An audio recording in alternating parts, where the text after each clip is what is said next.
On the 1st of September 1959, in the little country town of Brisbane, the Queensland Council of Social Service was born. Since then, QCOSS has worked to promote social justice and to provide a voice for Queenslanders affected by poverty and inequality. QCOSS has now got over 600 members, and this means it's got a loud voice. Life member Vera Rayner remembers the early years when agencies came together to lay the foundations for what QCOSS is today. Many years before QCOSS, there was a council of social agencies, a place where the different agencies could come together to discuss what was happening. The Council of Social Agencies lapsed, and it was some years before two agencies, the Queensland Wattle League and the Queensland Council of the Australian Association of Social Workers, Queensland branch, both started working to establish a council. There were preliminary meetings about this, and then a public meeting was held at which the decision was made that the council would be established. I remember one meeting at the City Hall, and that is probably the meeting when it was established. All the agencies were invited to attend. At the inaugural council meeting, the first president, Justice Wainstorm, made an impassioned speech advocating preventative work to reduce the number of children coming before the courts. The earliest constitution adopted by QCOSS contained objectives including the promotion of cooperation between social service and other social welfare agencies, the encouragement of the interchange and dissemination of ideas. Throughout the 1960s, the council operated with only minimal funding from government. The Queensland government was approached to ask for some kind of a payment to be made, but that was not forthcoming. Despite funding limitations, the council became well established during the 1960s. During this period, QCOSS's research and advocacy work was done by volunteers through standing committees.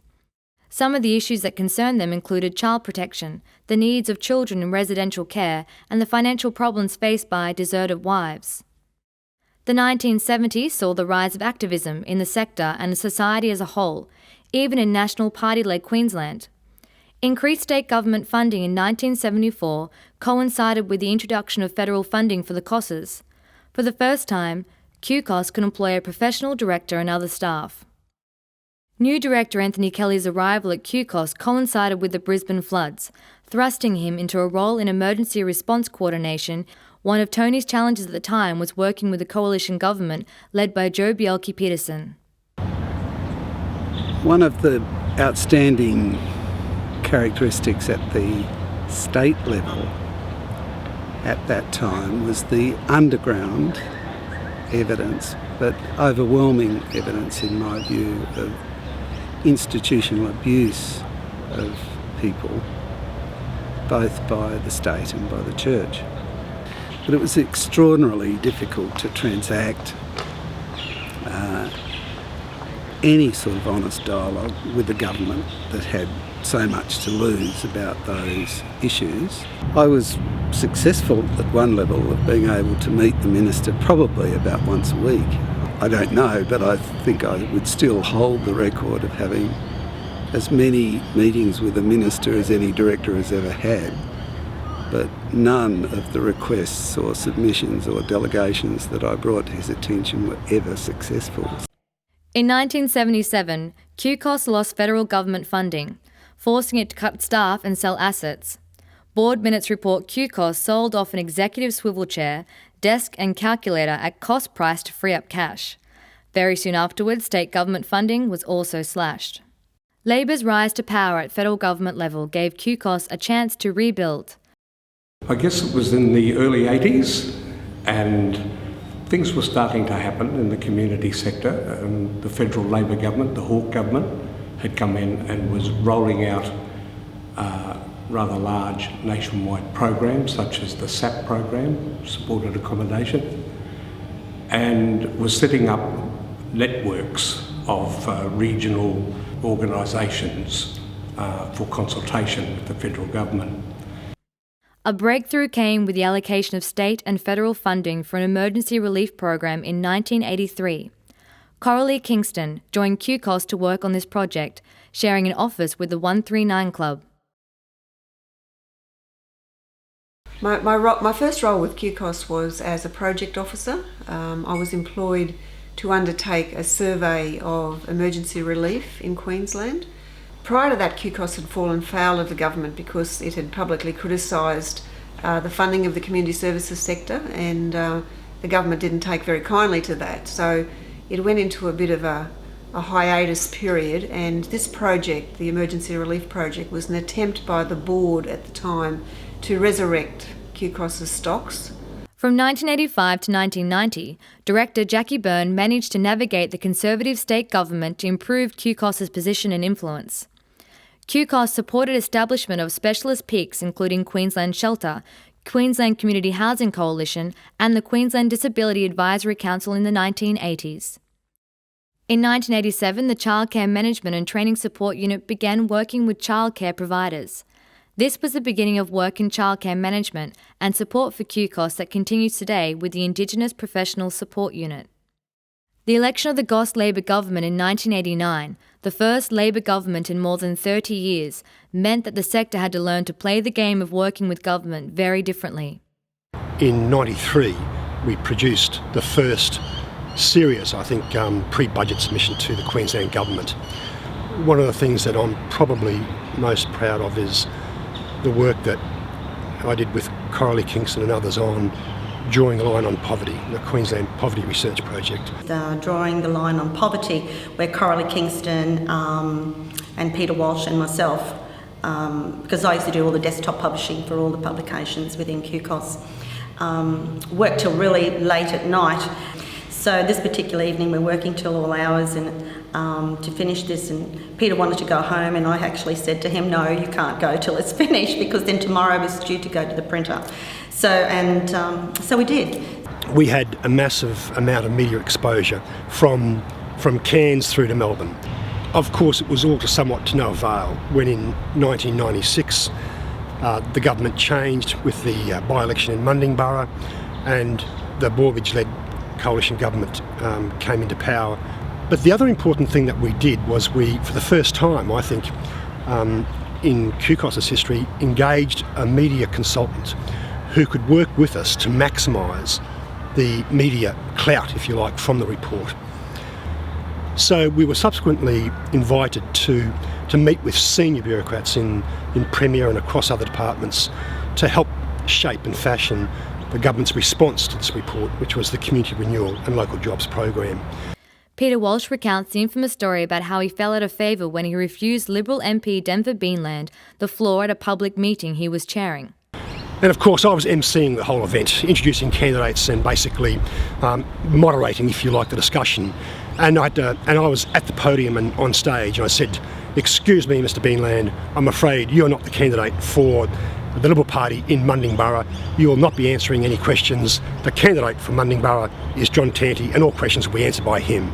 It was quite a crazy time. And of course, he went on to win, and the Borbidge government formed government shortly afterwards with the support of Liz Cunningham. There have been some interesting times. I remember prior to a state election in the mid-90s where QCOSS was challenging government, and it was on the poverty report that QCOSS had done some work on, and government was pretty scratchy about having a report highlighting the difficulties people were facing just prior to an election. But QCOSS was respected for its work and the credibility of its work. One of the great things in our democracy is that the non-government sector can advocate for its members, and in doing that challenge government and criticise government. At QCOSS and through our work with ACOSS, we were covering taxation policy, health policy, employment policy. So I found that work at QCOSS really important in the work that I do now. Poverty has continued to be a focus for QCOSS, and early in the 2000s, QCOSS ran the Fair Queensland campaign. As part of this campaign, a 2003 report card on housing services was described as a packapoo ticket that should be put into the rubbish bin immediately by then Housing Minister Robert Schwarten. In recent times, the sector has united to form the Futures Forum and to work on the Queensland Compact. The Compact has been a really important outcome which QCOSS invested in. We funded the worker to support the development of the compact, the Community Futures Forum was formed, and it was that forum that negotiated the compact. Despite Queensland's economic growth, poverty and disadvantage remain. QCOSS continues to highlight these issues and push for responses, including prevention and early intervention, and there are some signs of success. We have convinced the Treasurer to include in his budget a considerable amount of money to invest in services that are preventative, essentially. I mean, there's been huge investments in crisis services. We're really successful working alongside the unions and employers to get a very substantial increase in wages for the community sector. A partnership approach was fundamental to the success of the Good Work, Decent Wages campaign and subsequent state budget funding increase.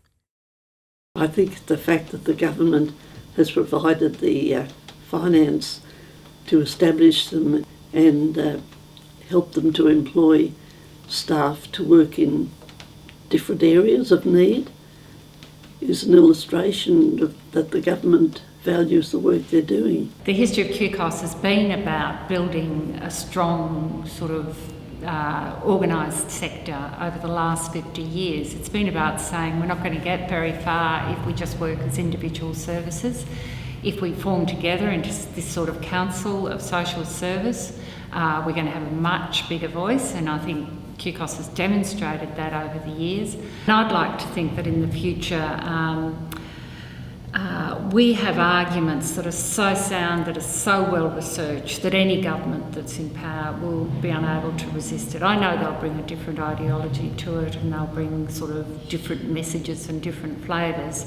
Queensland's Indigenous agencies are now establishing a peak body, the Queensland Aboriginal and Torres Strait Islander Human Services Coalition, with support from QCOSS.